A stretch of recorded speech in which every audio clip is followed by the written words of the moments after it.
Hello and welcome to Headline Buster, brought to you by The Point. I'm Li Xin. In this series, I dissect stories that are making headlines around the world and talk to my guests to compensate for the missing pieces of the puzzle. So join me in real time by sending us your comments or questions via the CGTN page on Twitter, Facebook, YouTube or Weibo. If you're watching us live on the CGTN application, email me at thepointwithalex@cgtn.com. Let me know what you think. We start our live streaming every Friday at 11 a.m. Beijing time, so do get in touch and we just might read out your comments. Now this week we're going to look at a peculiar story that surfaced in a prominent British newspaper, The Times. It's a one-off, but it's worth mentioning because it captures the essence, I believe, of so much that's perplexing about reports on China. Now, the article was published both in print and online on January the 9th, entitled "Beijing Funds British YouTubers to Further Its Propaganda War." The online version says the Chinese government is funding British YouTube stars to produce pro-China propaganda videos, an investigation by The Times can reveal. So why the suspicion to start with? Well, the article finds the views of these YouTubers in sync with the Chinese government's, and the comments under these videos are largely supportive too. The article lists some examples of those videos posted by British people living in China, such as Barrett and his son Ollie, who live in the southern Chinese city of Shenzhen. The article devotes a good part in the beginning to what the duo said on issues such as Hong Kong and Xinjiang, followed by Western critics who argue against their position, thus supporting the claim that these videos are pro-China propaganda. One example is Hong Kong. Let's listen to what Ollie said. Police brutality. So this is another thing that was pushed in the US media and, you know, the media of the Five Eyes nations, that the Hong Kong police during the protests over the last year have been so brutal towards its citizens. They've used unnecessary force against their citizens, which is just blatantly not true. The article then quotes Amnesty International to rebuke his view, citing evidence of detained Hong Kong protesters receiving ill treatment amounting to torture. Well, I don't want to go into the argument about alleged police brutality in Hong Kong, but here is the point. The Barretts have obviously different opinions on some controversial issues than the mainstream view in the UK, and these views appear to coincide with those of the Chinese government. But does that mean they're necessarily pushing pro-China propaganda? When they're showing themselves eating Chinese noodles, for instance, is that also pro-China propaganda? The other big question is, where does the allegation come from that these YouTubers are funded by the Chinese government? The article says, after investigation, that some of their videos were funded by China Radio International, a media organization that has been exposed as the secret owner of an international network of propaganda radio stations. Now, no evidence is presented to back that claim about secret ownership, but that aside, the YouTubers did participate in an organized activity to the northwestern Chinese city of Xi'an. They then produced content about the trip to post on their respective channels. The Barretts basically documented the trip, their arrival at the hotel, the meetings they had, the places they went, the people they saw. In the relevant video, Ollie clearly explains why they were there. So, just to explain to you what's going on here, so basically China Radio International have organised a meet-up with a bunch of different YouTubers, and that's why everybody's in the same place right now. So they've brought us all to Xi'an and Shanxi to show us around and do some cool things here. So one such trip was funded by the Chinese official media, but Does that mean the videos and the views in these videos are funded by Beijing? Does that mean that these YouTubers are funded by Beijing in general, as one can extrapolate from the title in the print version of the Times? We'll get to that very important distinction later. Now, the article also says critics have claimed that pro-China YouTubers are benefiting from ad revenues in part driven by an alleged Chinese Communist Party network of bots that promote videos supporting the state. Now, a bot is a software application that runs automated tasks over the internet. But who are these critics, first of all, and how do they know bots are behind the channel's booming success? And where is the evidence? The article fails to enlighten us. The article goes on to point out that the Barretts are part of a growing number of foreigners who live in China, making videos endorsing the government and criticizing the West. The paper mentions a few others, including another Brit by the name of Jason Lightfoot, who has been living in China for 9 years in southwest China's Guizhou province. As if to support their argument, the article cites the fact that their videos have been retweeted by Chinese officials. Obviously, one has little control as to what people do with your content. What about those who use their content to attack or criticize them, like the Times reporters? It's funny, the article contradicts itself as well. It says in a candid video about the visit that was subsequently removed, Li admitted that a trip to a mountain was cancelled so they could witness propaganda regarding the area's prosperity. He said it wasn't until the second day they started talking about cutting the trip short by a day, and there was no real reason given for that. A fellow YouTuber, Jiao Nation, said they had to fit in more propaganda. If these YouTubers are really funded by Beijing to spread propaganda, why would they say it in their videos? I don't know the reason, however, why Li's video was allegedly removed. Now, the article goes on to quote people who study China and its digital communication to make the case that China is using these people to make itself look legitimate at home and abroad, and they can't possibly say anything bad about China because they will be in trouble. What a clean sweep. So long as you live in China and say something good about it, you must not be telling the truth. After making these claims, the article finishes by saying the Barretts, Mr. Lightfoot, China Radio International, and the Chinese embassy did not respond to requests for comment. So Jason and Barrett's, actually Jiao Nation as well, have since made videos to refute the claims made in the paper. Here are a few clips of what they had to say. We are sponsored for the trip, but the content of our channel is completely independent of that trip. We choose what content we will produce, we decide what we're going to say in that content, and we decide what we're going to publish on our channel. Now, that is completely different from a sponsored video. Now, we have done sponsored videos here in China, but those sponsored videos here in China are generally for products or manufacturers or brands. The story is mostly it's about Barrett and their channel, but I know for a fact that Barrett, Lee and only Barrett, are not funded by the Chinese government. You know, they're just like me. They're showing the truth of China. And I think it's the fact that the Times, you know, they just can't handle the truth. They can't handle it, really. We will talk to all of the four gentlemen mentioned in the article to share their side of the story. Now, critics might use this as one more evidence that they are cronies of Chinese propaganda.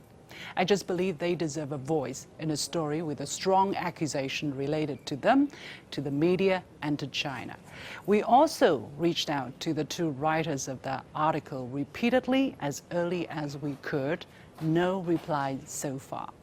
So what exactly do the YouTubers have to say about these charges? Stay with us. We'll continue right after this short break. Back to Headline Buster, brought to you by The Point with me, Liu Xin. As I mentioned, we have all the four gentlemen mentioned in the Times article, which is accusing them of being funded by Beijing to push pro-China propaganda. Who are they? Let me introduce them. Lee and Ollie Barrett, Jason Lightfoot, and Matt Galat. Gentlemen, welcome to Headline Buster. Lee, let me go to you first. You said some of the quotes in your video were taken out of context by the Times article.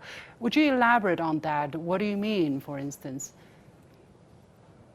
Yeah, so a number of months ago, probably 10 or 12 months ago, I spoke about the sort of accusations in Xinjiang about how China was dealing with terrorism. And in my opinion, I think China is dealing with it in a different way to the West dealt with it. And I was simply outlining those differences. But the quote in the Times was that I supported these sort of re-education camps. I was actually pointing out that I thought it was a more humane way of dealing with it than actually just killing people.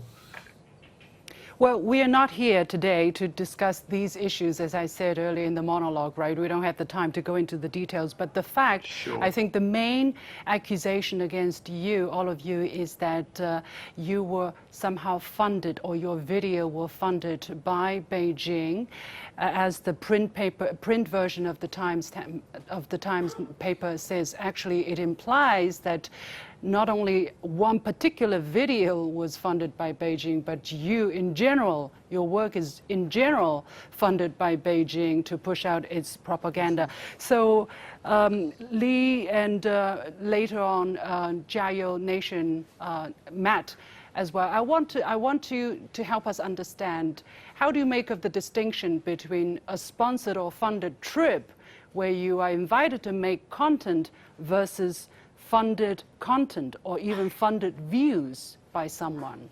Lee first.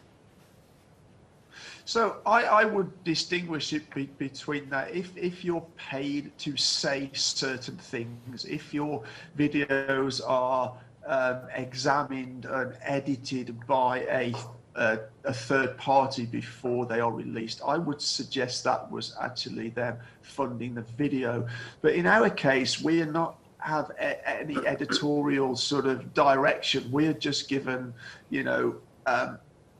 funds to go on that trip. They maybe pay for a hotel, pay for transport, but in no way are we told what to say. In no way does that funding of those hotels or travel influence what we say in our videos. My videos are what I think. It's nothing to do with anything. I will still retain the editorial and the view in that video, which is my own. Matt, what is your reaction? I have over 1,400 videos on my YouTube channel, and each one of them is about my life in the world, not only in China. When that article came out, it insinuated that China was funding and influencing all of my content, and I think that really it casts aspersions on everything that I've ever produced. When I went out to Shanxi, I was creating videos based on my own perception of the world that they were introducing to me, but they certainly weren't influencing me into what to say and how to say it. And the article really kind of laid it on thick, insinuating that we were supposed to say certain things certain ways, and that just wasn't the case. Exactly. How did they do it? I mean, they funded this trip. You were invited, you were taken to places, you were meeting people, and you were filming stuff. But after that, what you decided to put out on your channel, did they have any say? Did they ask you questions? Did they say, don't put this out, take that down? Did any of that happen, Matt? Certainly not. As a matter of fact, we would take all of our content home. Some of the stuff was live streamed, so we were doing it at certain places and talking about topics that weren't even related to the trip at all in many cases. We were just having fun as fellow YouTubers and content creators making interesting videos. All we're trying to do is trying to show the world our little slice of the world. And so that's what we do. And that's kind of why we were invited out, because they knew that well, I'm a very optimistic person. So they thought, well, if Matt comes with us, he's going to be able to shed light on, and the things that we were visiting were not controversial in any way. That's the other thing, that there's this nefarious a subplot where we are being influenced to cover up some sort of craziness with regards to bad things that are happening in China. In many cases, it was just crops being grown here at a pretty great rate and people innovating and doing certain good things with China. And I'm all for presenting the world in a pretty positive light. So that's what I did.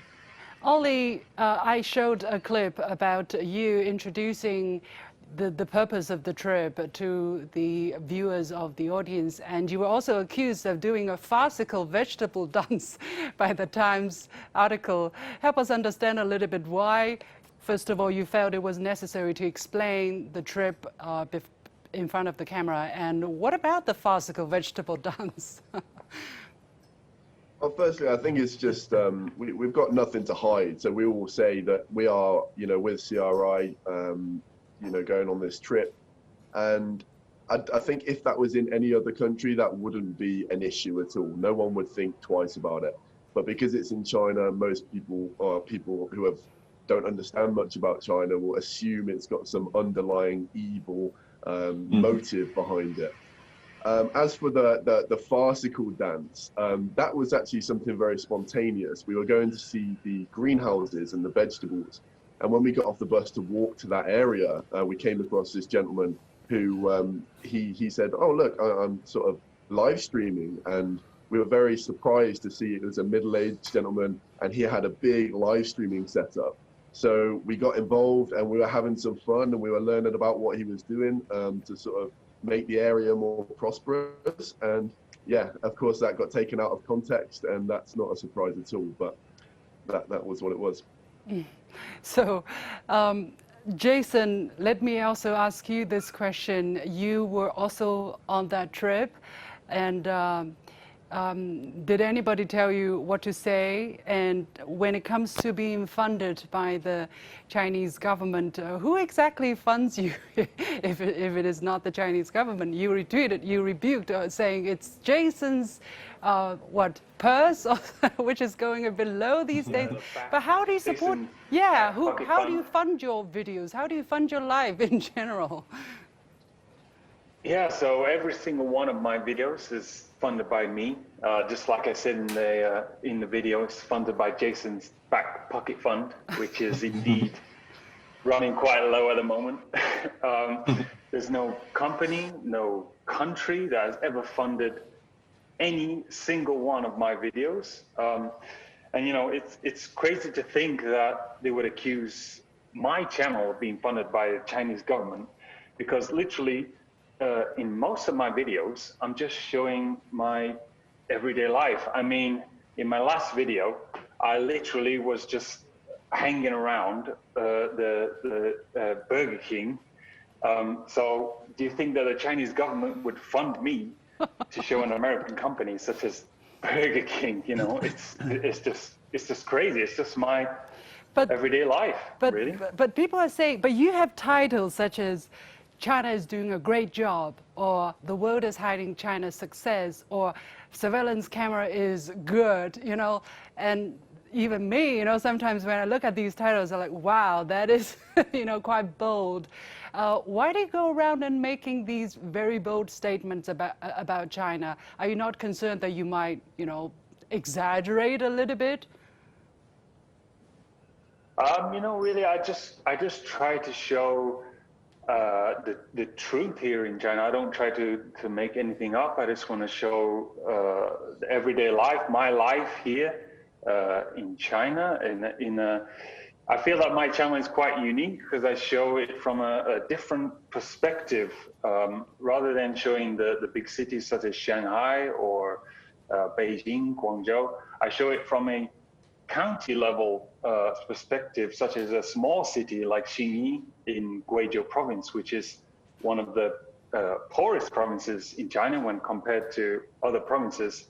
So I feel, in a way, my perspective is quite unique when compared to other channels. Also, can I add, I Yeah. think titles are designed to encourage people to view the videos. So titles have to be somewhat outrageous. The content, once you get into the videos, is typically more laid out and constructed. But a lot of those kind of clickbaity titles you can find on our videos as much as you can find on relevant videos that are outside of our points of view. I think that's just how media is these days. But there is the issue. I understand that, Jason, for instance, your YouTube has been restricted, right? The viewership has been limited because of maybe the misleading nature of the title.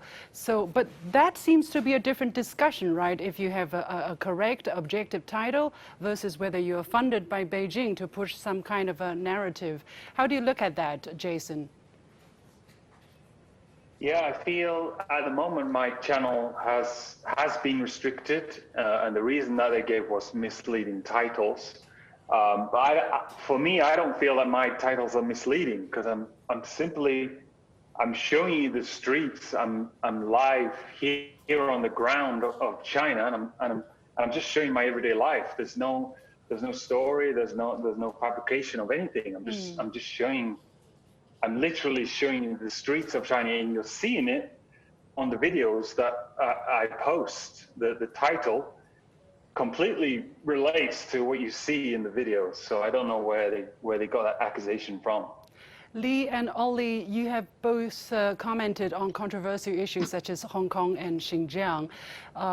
Who or how do you form your opinions about these issues? Are there any pressure from anybody telling you or exerting pressure on you on what you should say, what you shouldn't say? Lee? Absolutely not. I mean, these are my own opinions from what I see here and people who I speak to here. You know, I know Chinese people who are from Xinjiang. I know foreigners who've traveled in and around Xinjiang. I mean, we want to go to Xinjiang ourselves, but I just form those opinions from the news I gather from people I speak to in and around China being here. Yeah, Ollie, what about you when you talked about, Yeah, you know, the Hong Kong issue? Similar answer, actually. You know, we are in Shenzhen, which is right next to Hong Kong. So there was many people that have traveled there and back and sort of talked about it and talked about the situation. And we just form our opinions from our own chats with people, our own experiences here. And yeah, what we read online. But as we know, you have to read from many sources to sort of make up your own mind. But in no way will we put under any pressure from anyone external about those videos at all. Matt, you say you're an optimistic person, but you know, in China, for a foreigner, a Westerner these days in particular, life is not always rosy, right? Sometimes you can bump into problems and negative, maybe not so pleasant experiences. How do you decide your perspective? How do you decide which side you want to highlight? Well, being optimistic doesn't mean hiding the negative. It means looking at the whole picture from a positive slant. I will go around and I have seen some elements of poverty and I've seen some, you know, certain things that exist in all parts of the world. I show them. I allow the people in my videos to witness what I'm seeing, but I always kind of say, well, you know, the reason that person might be afraid of me right now is because it's a pandemic and a lot of foreigners are, you know, bringing the virus in certain places and airports and whatnot. And maybe, you know, the poverty that we might be seeing today exists, but it's in a much better place than it was 5 or 10 years ago. When you add context to things, oftentimes you can turn a negative situation into a teaching situation and then convert those things into more relevant instead of just castigating or painting with a broad brush.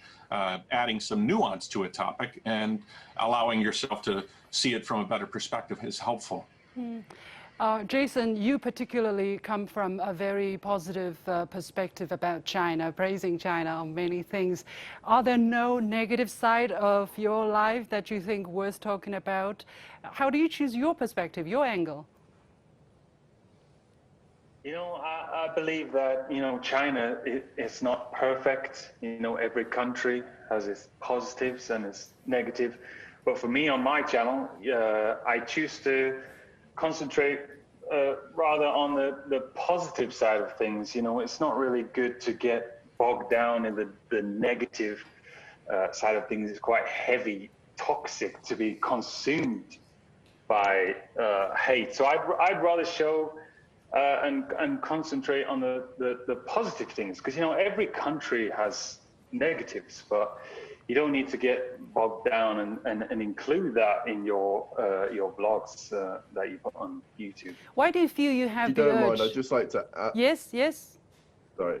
I'd just like to add to that. I think if any content creator in any country, like ourselves, we're likely to focus on the positive things. But I think people only have an issue with that when the content is made inside of China, because they think there's such evil underlying motive that we must not be showing the negative sides because we're funded by the government. Yeah. Okay, we're going to leave it there. And of course, we on CGTN, being a media as well, we have a very important job to do as well.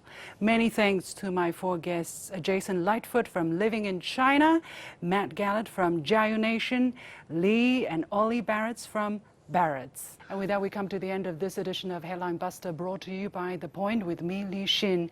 As always, you can follow me on Facebook and Twitter using the handle Li Xin in Beijing. I'll see you next Friday at the same time.